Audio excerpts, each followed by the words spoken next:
Welcome to the Revolution Roundtable, a discussion of life, faith, and scripture.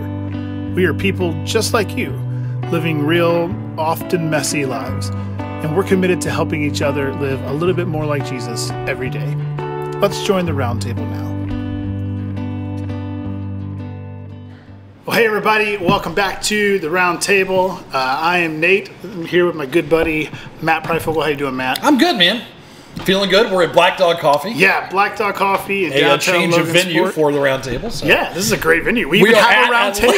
We're at a literal Roundtable. It was meant for it, right? Absolutely. Got some good coffee. I do not drink hot things, so what are you drinking here? This is a cold brew latte. Nice. So I think it's like cold brew coffee with sugar somehow. Pretty much. It looks like Princess coffee, which is fine. That's exactly how I do my. This is about as foofy on. This is a vanilla bean frappe. Nice. I said I need something with no caffeine because it's much too late in the day for me to have caffeine. I will never go to sleep tonight. Probably I should do that too. Yeah. Because I have problems going to sleep. But, you know, I'll sleep when I'm dead. Whatever, right? Very good. So hey, if you got to speak at Revolution this last Sunday. Yeah. Did an incredible job. If you haven't seen that, we'll link to that in the show notes. But part of our Faith in Practice series we've been talking about on Sundays. And you talked about community and how, like, this idea that we are made to be in community, better together, which is a phrase we say at Revolution all the time. Right. And you did an incredible job, by the way. I appreciate that. Thank you. So yeah, seriously, if you didn't get a chance to see that, or you've never seen a Revolution Sunday service, that's totally fine. But we're going to link to it below because you need to check out this talk. It was absolutely awesome. And I thought maybe we could talk a little bit more about that today because you and I were talking a little bit, like, in this idea of community, it's something that maybe it seems like modern society has kind of perverted some ideas For around, sure. especially around the idea of friendship. Yes. And so I thought it was really interesting as you talked about community, this idea of being better together, and you gave some really practical ways for us to grow together and why we're better together, how we learn from each other, how we encourage each other, how we walk through life together. But yeah, so like I just thought, like, man, let's talk about friendships a little bit. Yeah, I think this is something I really wanted to get into, but just didn't have the time really to do it. But I think this is super important. I think for guys, especially, that because one of the things I hit on in my talk was we need people that we could be real with, people that we could be vulnerable with, people that if I go to you and say, man, how you doing? You don't have to put on the mask of, right, no, I'm fine. It's like, I can tell you're not. Like, let's talk. We need those people in our lives. And I think a lot of times guys don't have that. Like, we automatically put up this wall and we keep everyone out, and all that stuff builds up, all that stuff gets pushed down, and then we're left feeling like crap, frankly. Yeah. And we can't figure out why, and that's why, because we don't have those relationships with other guys, especially that we can just be real with. Yeah, absolutely. And to be honest, I think maybe it's a little bit more obvious with men, but I don't think this is unique to men. I actually think in this day and age, and maybe especially coming out of the last year we've had, that this is maybe a little bit more common in women as well because of the age of social media. Okay. And the maybe need or perceived need to, like, put something out, put an appearance out on social media that, like, everything's good, everything's perfect. I'm fine. Yeah, I'm fine. I'm fine. When in reality you're not, right? Right. And we were talking about this. I was talking about this with some friends the other day because we sometimes say, like, this idea it's okay to not be okay, and it is. But you and I have talked about this idea, like, it's okay to not be okay, but it's not okay to stay there, like. Yeah. And that's where this idea of friendship, people being in community, is so important because friends can help pull you out of not being okay. And let me just say this, like, we at Revolution at our church, we talk a lot about being better together. That's one of our big core values. We have it on the wall in our auditorium. It's on the wall. It's on T-shirts. Like, it's part of just who we are. But it's not just something that we give lip service to. Like, it's something that we live out. And I remember when I came on staff, we had a staff meeting, and it was very early after I came on. And, we kind of went around the room, how's everyone doing? And I remember you were like, I'm not good. I'm just in, I don't know what your problem was, but you were just like not in a good space at that particular time. Yeah. And it's like, it kind of hit me in that moment, like I'm at a different place. Yeah. Like these people, like they are actually practicing what they're preaching, and they're actually, it's like, I'm going to be vulnerable with you because I believe that you guys can come and help me get out from where I am. And I remember you kind of verbalized what you were going through, and we prayed for you, and it really changed my perception of that whole Better Together thing. That's cool. You never told me that before. Yeah. Thanks.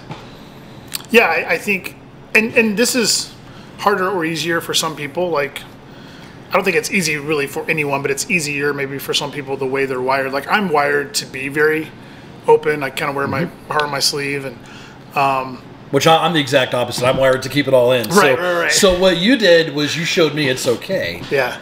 In this environment to say, I'm having a bad week because of this, that it's okay to do that. So there's, I'm glad you said this. So there's a scripture I wanted to share.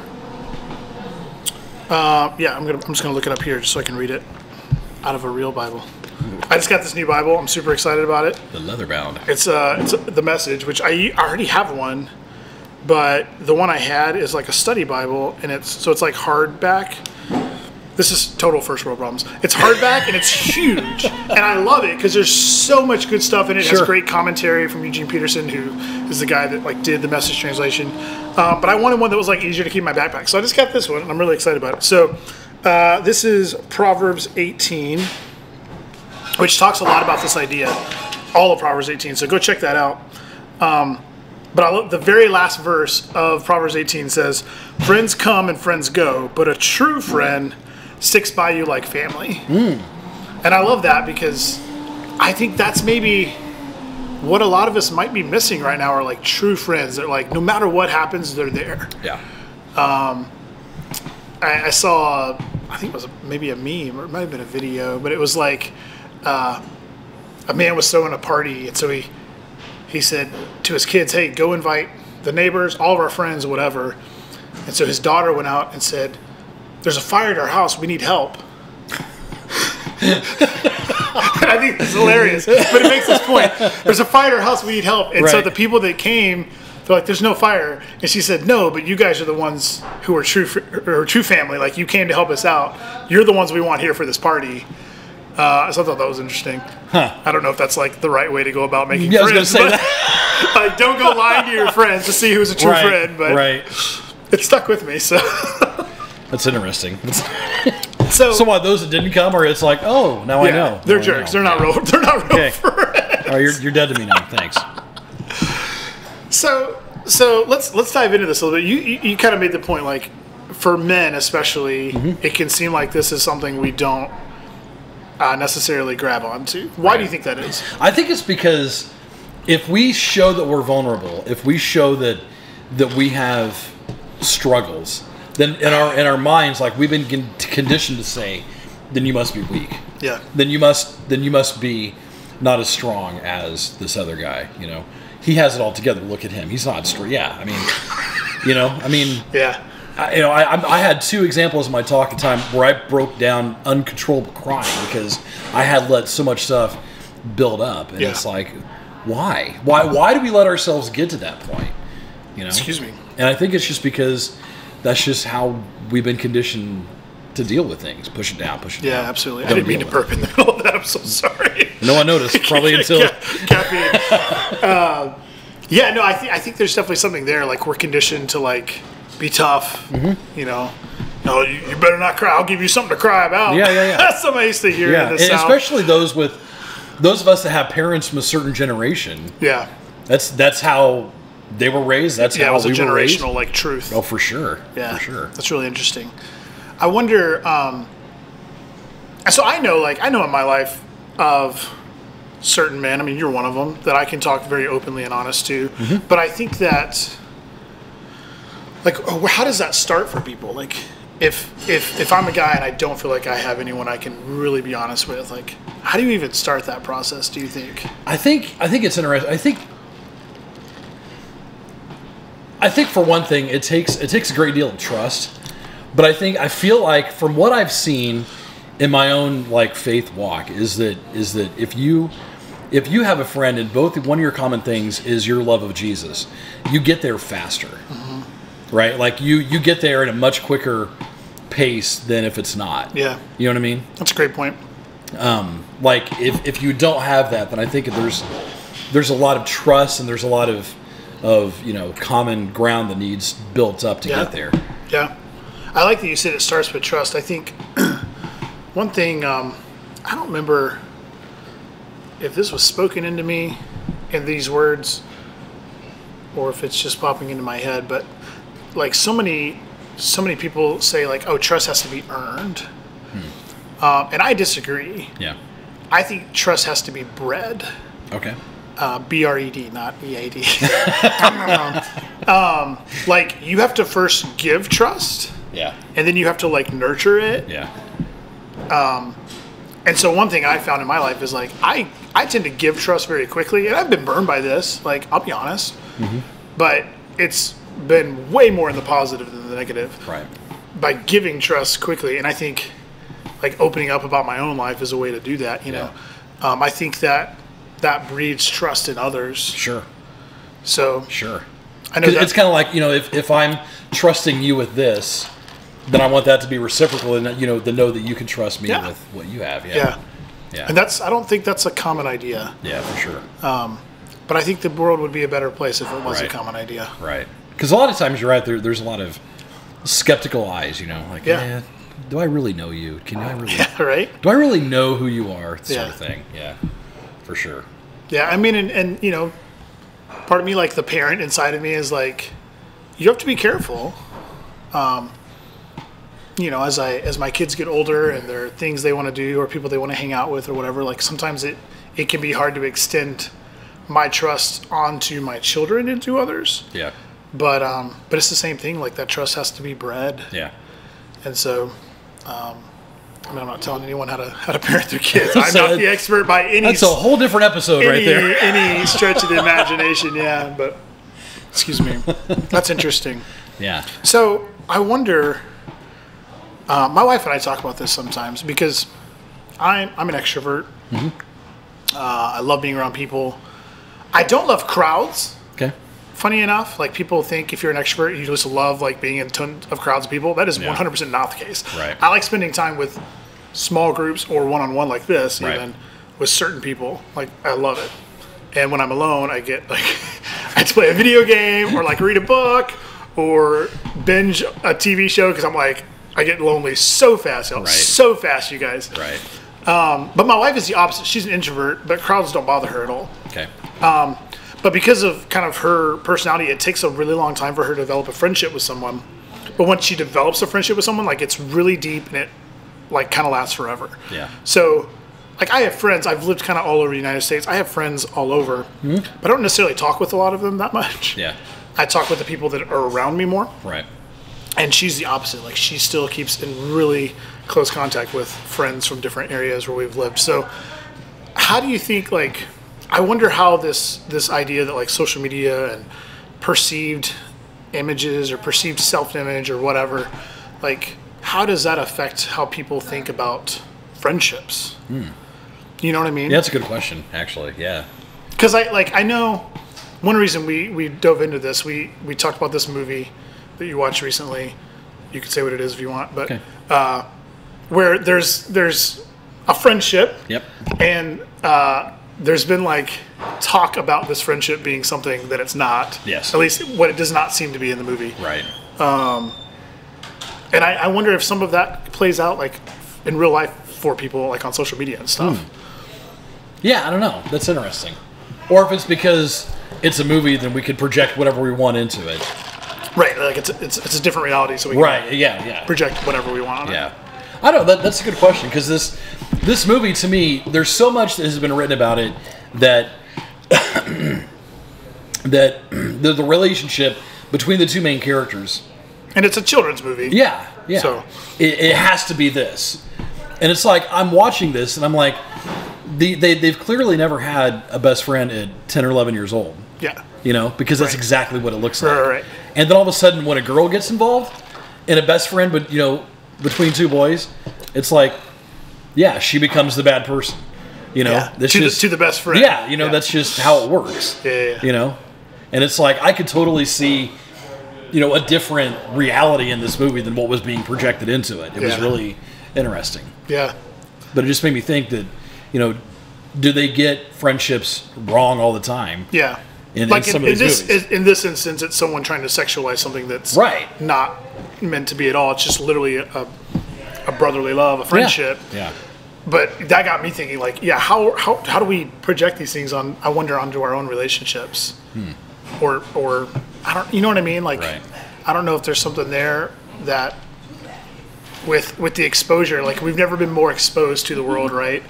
There's just... Okay, let me ask you this. Have you ever had a purely platonic relationship with another woman?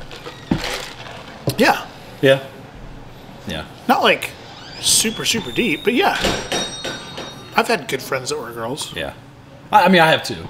And I remember my first one was this girl named Sarah, and we were just like buddies. I mean, we could just talk to each other on the phone forever. There was nothing romantic or anything remotely with us, Yeah, for sure. I've definitely had a couple of those throughout my lifetime. Yeah. That's what I'm about. So, nostalgia so came crashing over. What I'm saying is that, not everything has to be sexualized. Like, not everything has to have this, they're going to hook up. So do you think that people are quick to... Because I think sexualizing the relationship is maybe the biggest way we mislabel friendships. For sure. I don't think it's the only way, but I think it's the biggest... For sure. Most common way.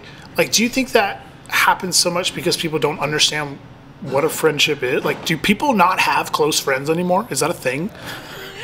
Like, legit. You know what I mean? Right.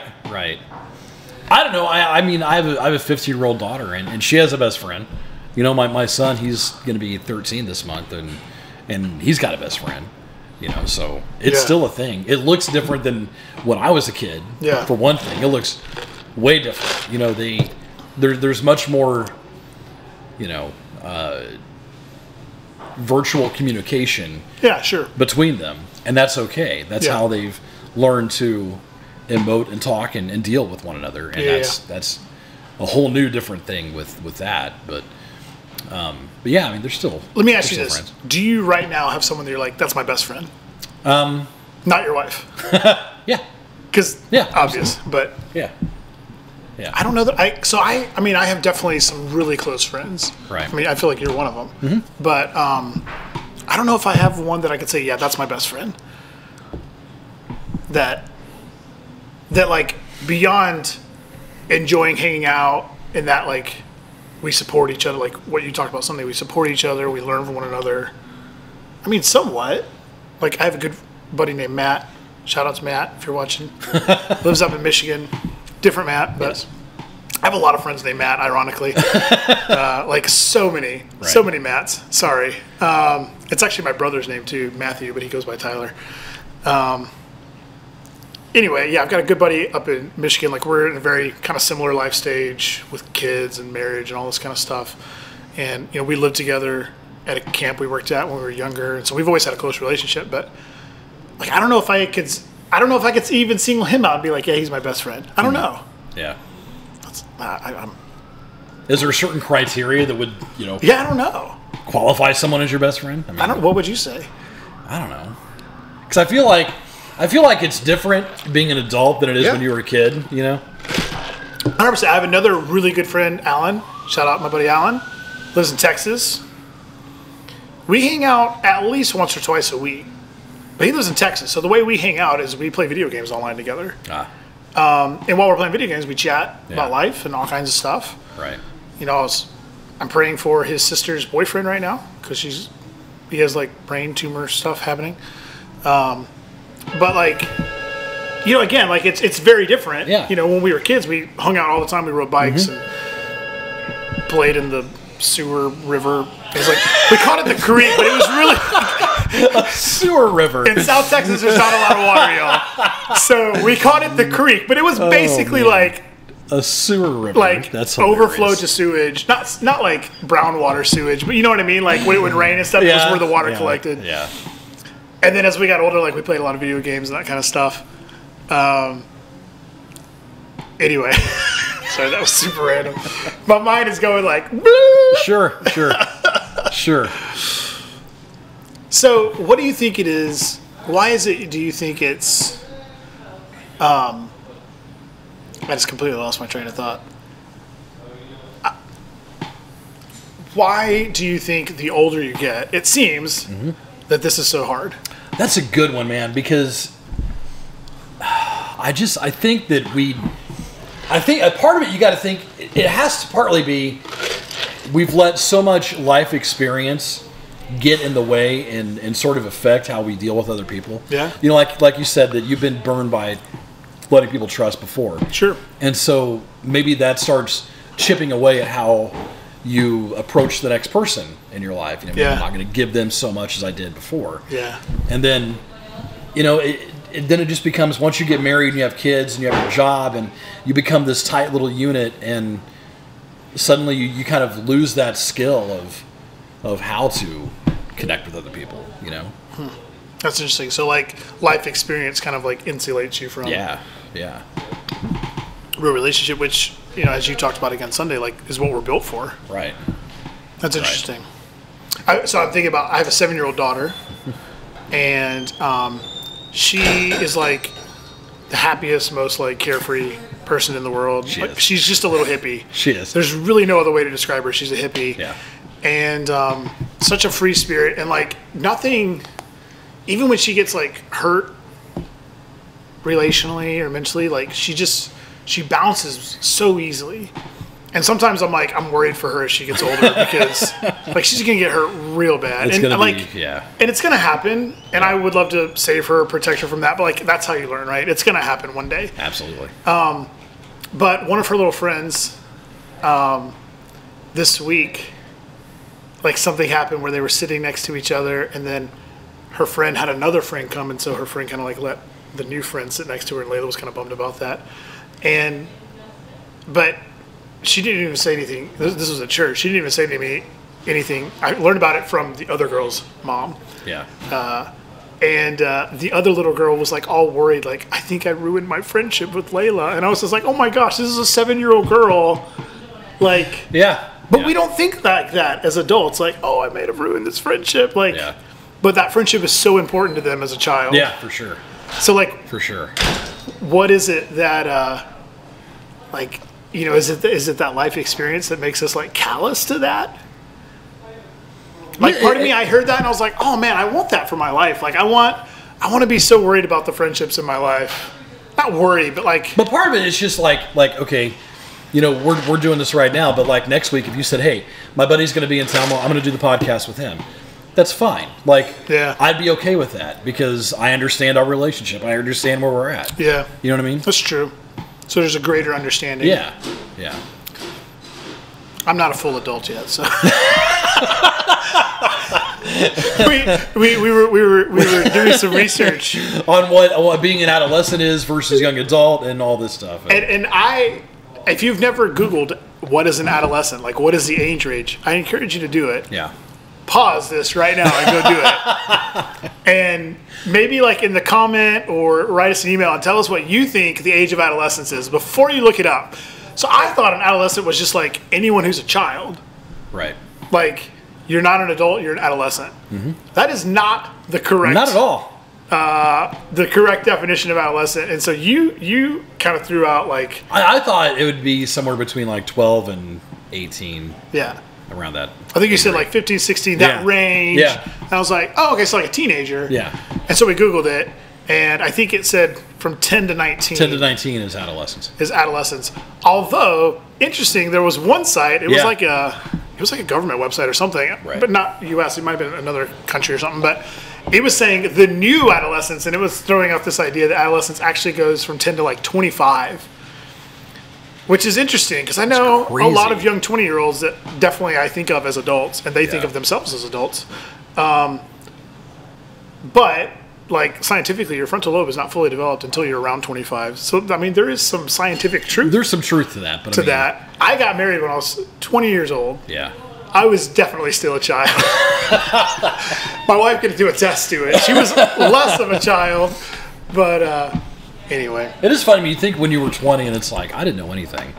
Gosh. Like I thought I knew everything. I thought I knew everything. I didn't. 100%. I knew nothing.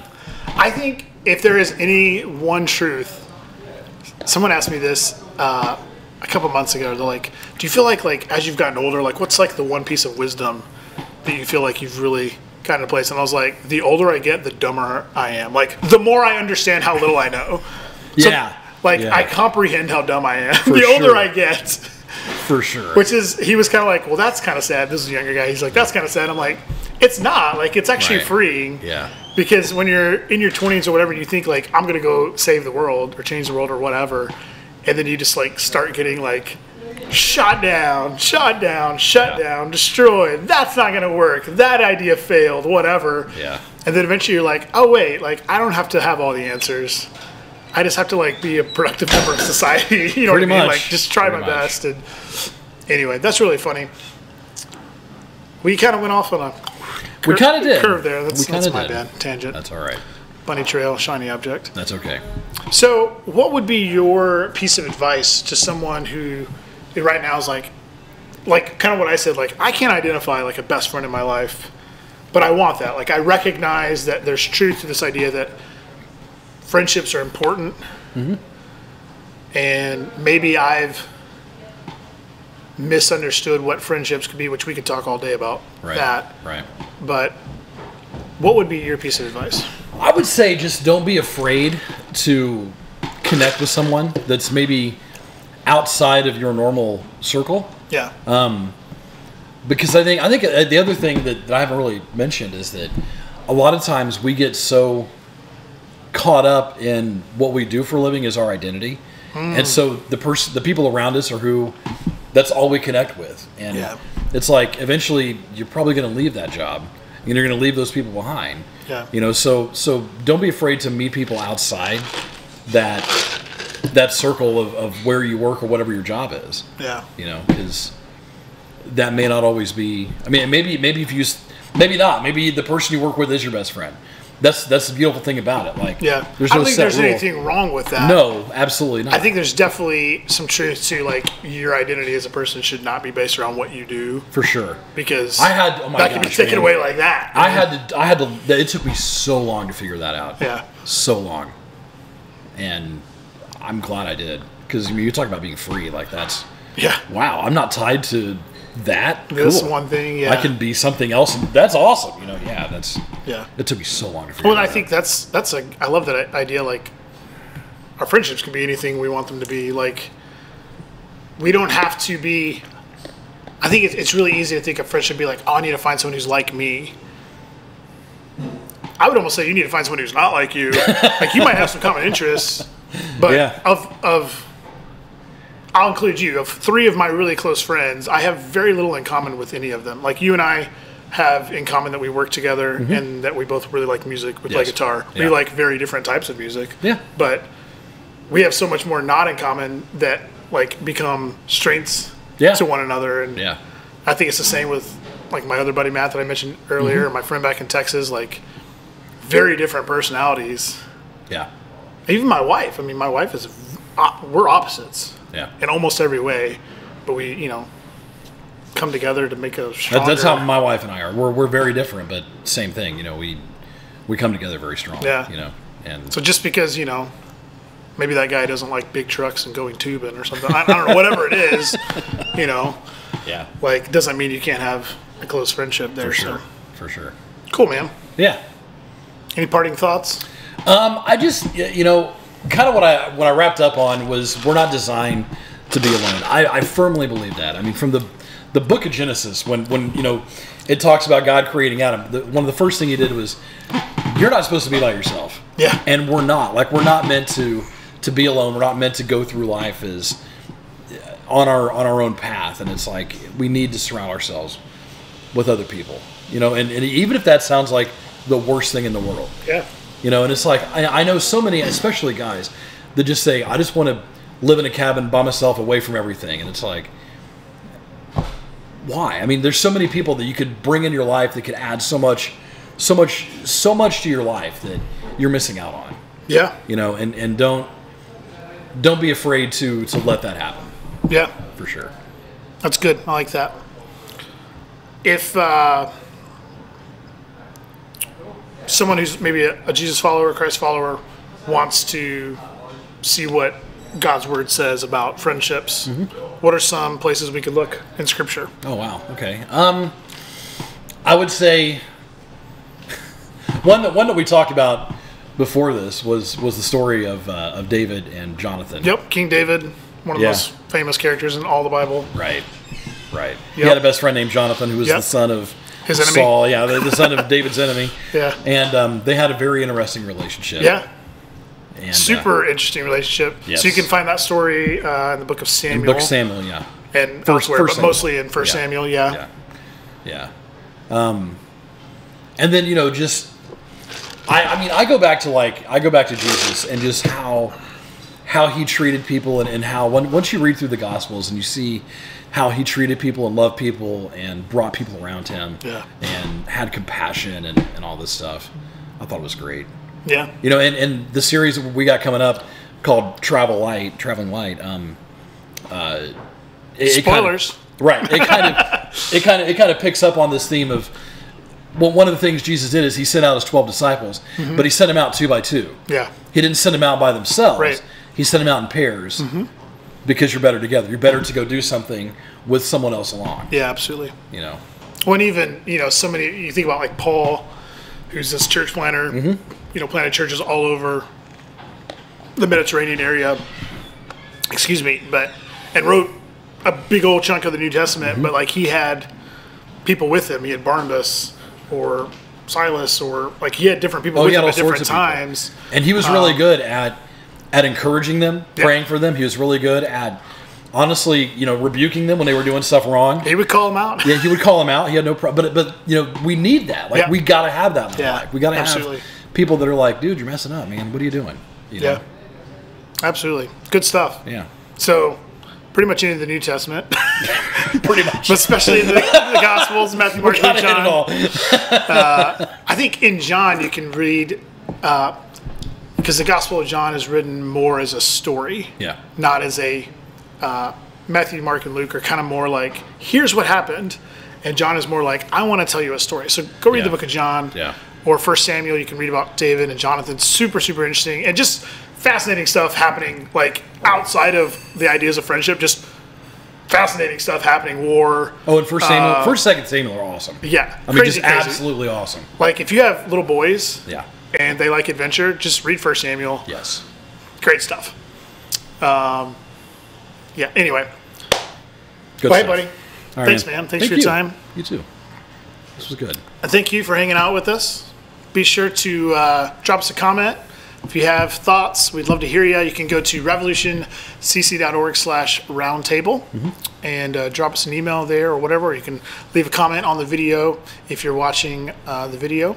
But yeah, have a great week, and we'll see you next time on the Roundtable. All right, see ya. Thanks for listening to this episode of the Revolution Roundtable. If you enjoyed this conversation, we'd love it if you consider sharing this podcast with a friend or leave a review where you listen to your podcast. We'd also love to connect with you. Visit us at revolutioncc.org/roundtable and let us know what you thought of the episode. We hope you have a great week, and we'll see you next time.